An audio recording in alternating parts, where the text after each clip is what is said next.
The only thing necessary for the triumph of evil is for good men to do nothing, or so Edmund Burke would have you believe. I often wonder if we shouldn't attribute this saying to the Federation, at least during the Dominion Cold War.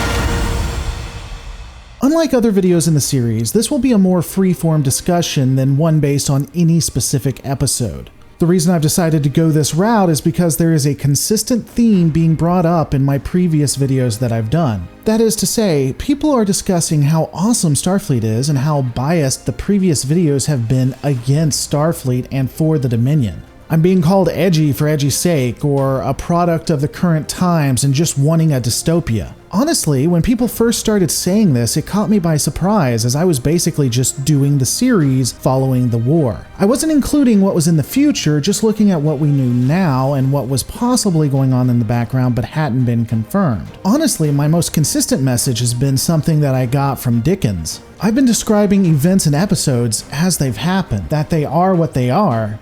Do not blame me. But by breaking it down this way and doing so, I had unintentionally showed the weaknesses of Starfleet and the Federation, as well as the Alpha and Beta Quadrant powers. The truth is, while the Dominion is definitively menacing, we don't have any real evidence to show them as the aggressors. The worst thing that they've done is use their military to destroy colonies that they claim were in their space. While this is definitely horrendous, it's not exactly unjustifiable to want the removal of something you claim to be in your territory. Some have tried to argue that these colonies may have not been in their space. After all, Starfleet had been there for years coming out of the wormhole before they showed up, but we have no way to know. Starfleet nor the Federation never followed up with the Dominion, never clarified where their borders were. They just accepted it, and yet we're not supposed to. The Dominion could have done things to negate this. They could have put up buoys or had ships there. I'm not saying that the Dominion isn't sketchy on this.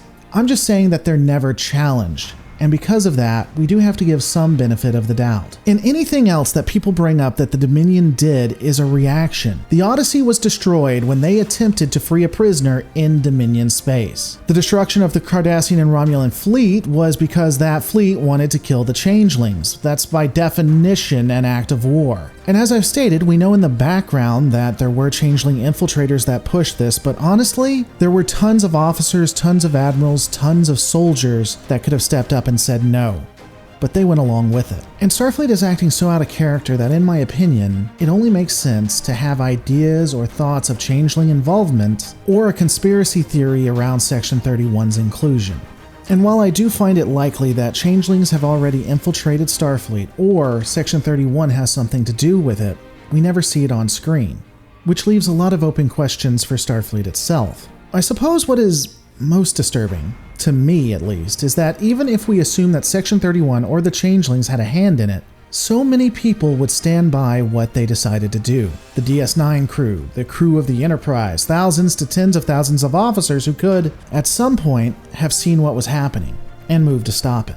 If we take a look at Discovery, and it's okay guys, Discovery had some things that they did well. If we look at their argument that perhaps these Starfleet officers didn't know that so many orders would be given that they couldn't understand where or how it's coming from, and certainly this would be supported from the TNG episode Conspiracy, then what does it say about Starfleet if they can't detect when they're being manipulated? And given that we see it in Discovery, we see it in The Next Generation, we see it in Deep Space Nine, is this somehow by design at some level? Now I'm being pretty hard on Starfleet, but this does leave out some key factors. The Maquis were becoming more of an issue, the Borg had obliterated a fleet like it was nothing, and the Romulans had been an ever-encroaching threat. Was Starfleet just paralyzed in a universe where it was realizing other players didn't follow by their rules? The only counter to that is that we know that the Starfleet of the original series lived in the same circumstances, but the current one couldn't handle it? Had Starfleet, had the Federation become so soft? The next few videos will be discussing the Maquis, Klingon-Cardassian War, Klingon-Federation War, and Changeling infiltrators. This is definitively where the Dominion shows their stripes, where they go to being definitely evil.